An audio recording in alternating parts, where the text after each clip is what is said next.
ಹೇಳ್ಕೊಂತಾರೆ. ನಾವು ಒಂದು Shri Raghavendra charitable trust ಅಂತೇಳಿ 11 ತಿಂಗಳಿಂದ ಒಂದು ವೃದ್ಧಾಶ್ರಮ ನಡೆಸ್ತಾ ಇದ್ದೆ. ನಾನು KVG ಬ್ಯಾಂಕ್ ಹತ್ರ ಒಂದು ವೃದ್ಧಾಶ್ರಮನ ಬಾಡಿಗೆ ಮಾಡಿದ್ದೆ. ಅಲ್ಲಿ ನಮ್ಮ ಬಿಲ್ಡಿಂಗ್ ಓನರ್ ತಾಯಿಯವರು ತೀರ್ಕೊಂಡಿರೋದ್ರಿಂದ ನಮ್ಮ ವೃದ್ಧಾಶ್ರಮದಿಂದ ಎಲ್ಲರನ್ನೂ ಇಮಿಡಿಯೇಟ್ಲಿ ಹೊರಗಡೆ ಕಳಿಸ್ಬಿಟ್ರು. ಹಾಗಾಗಿ ನಮಗೆ ಹಿರೇಕೆರೂರಲ್ಲಿ ಬಾಡಿಗೆ ಮನೆ ಎಲ್ಲ ನೋಡಿದ್ವಿ.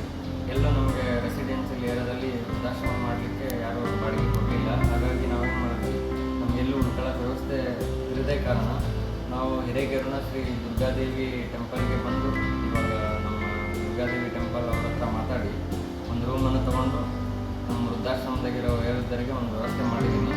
ಇದೇ ಕಾರಣ ನಮಗೆಲ್ಲಿ ಬಾಡಿಗೆ ಸಿಗದೇ ಕಾರಣ ನಮ್ಮ ಸ್ವಂತ ಬಿಲ್ಡಿಂಗ್ನಲ್ಲಿ ನಾನು ಮೇಲ್ಗಡೆ ಒಂದು ಇಮಿಡಿಯೇಟ್ಲಿ ಒಂದು ಇನ್ಸ್ಟೆಂಟಾಗಿ ಒಂದು ಆಶ್ರಮ ಹಾಲ್ ಥರ ರೆಡಿ ಮಾಡಿಸ್ತಾ ಇದ್ದೀನಿ. ಆ ಆಶ್ರಮ ಕಟ್ಟಡಕ್ಕೆ ಒಂದು ಸ್ವಲ್ಪ ದಾನಿಗಳು ಯಾರಾದರೂ ಇದ್ದರೆ ನಮ್ಮ ಆಶ್ರಮ ಕಟ್ಟಕ್ಕೆ ಸ್ವಲ್ಪ ಸಹಾಯ ಮಾಡಿ. ನನ್ನ ಹೆಸರು ಎಸ್ ಮಂಜುನಾಥ್, ಚಿಕ್ಕಮಗಳೂರು ಜಿಲ್ಲೆ ಹಿರೇಕೆರೆ ತಾಲೂಕು.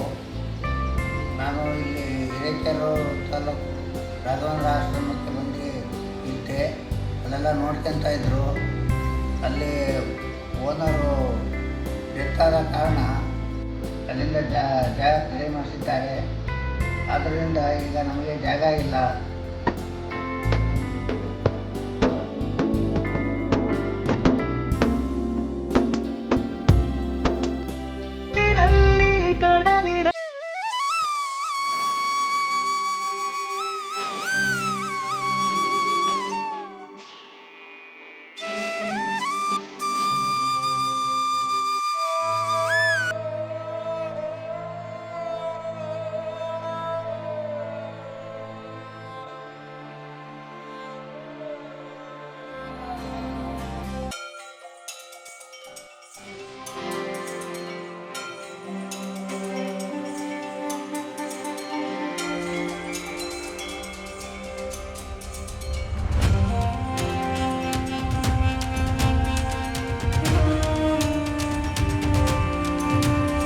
ಇವರ ಪರಿಸ್ಥಿತಿಯನ್ನು ದೂರವಾಣಿ ಮೂಲಕ ಕೇಳಿದಾಗ ಮನಸ್ಸಿಗೆ ಬಹಳ ಬೇಜಾರು ಆಯಿತು ರೀ. 11 ತಿಂಗಳಿಂದ ಇವರು ವೃದ್ಧಾಶ್ರಮವನ್ನು ನಡೆಸಿಕೊಂಡು ಬರುತ್ತಿದ್ದಾರಂತೆ.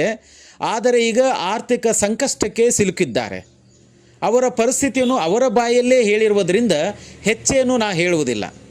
ಇವರಿಗೆ ಸಹಾಯ ಮಾಡಲು ಇಚ್ಛಿಸುವವರು ಇವರ ದೂರವಾಣಿಗೆ ಕರೆ ಮಾಡಿ ಇನ್ನೂ ಹೆಚ್ಚಿನ ಮಾಹಿತಿಯನ್ನು ಪಡೆದು ಸತ್ಯಾಸತ್ಯತೆ ತಿಳಿದು ಸಹಾಯ ಮಾಡಿ ಅಂತ ದೃಶ್ಯ ಮಾಧ್ಯಮ ತಂಡ ಮನವಿ ಮಾಡುತ್ತದೆ.